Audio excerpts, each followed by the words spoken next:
ഒരിക്കലും നിങ്ങൾ മക്കൾക്ക് വേണ്ടി ജീവിക്കരുത്. ജീവിതത്തിൽ ഒരിക്കലും നിങ്ങൾ മക്കൾക്ക് വേണ്ടി ഉരുകരുത്. ഒന്നും കൂടെ ശ്രദ്ധിച്ച് പറയാൻ കേട്ടോണം, അമ്മമാരൊക്കെ കേട്ടോണം.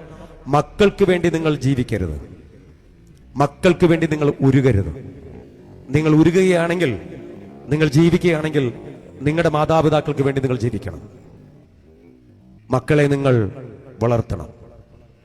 ഒന്നുകൂടെ പറഞ്ഞുതരാം, മക്കളെ നിങ്ങൾ വളർത്തണം. ആ വളർച്ചയിൽ അവർ നിങ്ങളെ കാണണം. നിങ്ങളുടെ മാതാപിതാക്കൾക്ക് എങ്ങനെയാണ് നിങ്ങൾ വേല ചെയ്യുന്നത്, എങ്ങനെയാണ് സുഹൃത്തം ചെയ്യുന്നത്, എങ്ങനെയാണ് നിങ്ങൾ ചേർത്ത് പിടിക്കുന്നത്, എങ്ങനെയാണ് നിങ്ങളുടെ ആഗ്രഹങ്ങൾ നിറവേറ്റുന്നത്, എങ്ങനെയാണ് അവരെ നിങ്ങൾ ട്രീറ്റ് ചെയ്യുന്നത്, എങ്ങനെയാണ് നിങ്ങൾ അവരെ ഔചിത്യ മര്യാദയിൽ നിങ്ങൾ കാത്തു പരിപാലിക്കുന്നത്, നിങ്ങളുടെ മക്കൾ കണ്ട് വളരണം. അതുകൊണ്ട് നിങ്ങളുടെ മക്കളെ നിങ്ങൾ, അവർക്ക് വേണ്ടി നിങ്ങൾ ജീവിക്കരുത്, അവർക്ക് വേണ്ടി നിങ്ങൾ ഉരുകരുത്. അവർക്ക് വേണ്ടി നിങ്ങൾ ജീവിക്കുക, അവർക്ക് വേണ്ടി നിങ്ങൾ ഉരുകയാണെങ്കിൽ നിശ്ചയമാണ് നിങ്ങളുടെ വാർദ്ധക്യം ദുസ്സഹനമാണ്. അവർക്ക് കൊടുക്കുന്ന ഏറ്റവും വലിയ മാതൃക നിങ്ങളുടെ മാതാപിതാക്കളെ നിങ്ങൾ സ്നേഹിക്കുകയും പരിചരിക്കുകയും ശുശ്രൂഷിക്കുകയും എന്ന് കണ്ടുവേണം നിങ്ങൾ വളരാൻ.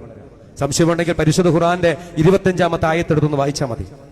അതിൽ പറയുന്നുണ്ട്, മാതാപിതാക്കളെ ചേ എന്ന വാക്കുകൊണ്ട് പോലും നിങ്ങൾ ഉച്ചരിക്കപ്പെടരുത്. തേ ചേ, പാപപങ്കിലതമാണ് ചേ എന്ന കുഞ്ഞക്ഷരം. അപ്പം കിളിപ്പമ്പാടെന്ന് പറയുന്ന എന്റെ ജീവിതത്തിൽ എനിക്ക് ഒരുപാട് നേട്ടങ്ങൾ കിട്ടിയിട്ടുണ്ട്. ആ നേട്ടങ്ങളെല്ലാം അമ്മയെ കുറിച്ച് വേദിയിൽ സംസാരിച്ചതിന്റെ നേട്ടവും കയ്യടികളുമാണ്. ഇത് പിന്നീട് ഒരിക്കലും ഞാൻ തിരിഞ്ഞു നോക്കേണ്ടി വന്നിട്ടില്ല ജീവിതത്തിനകത്ത്. ഒരിക്കലും എനിക്ക് മോശപ്പെട്ട് ജീവിക്കാൻ പറ്റൂല്ല.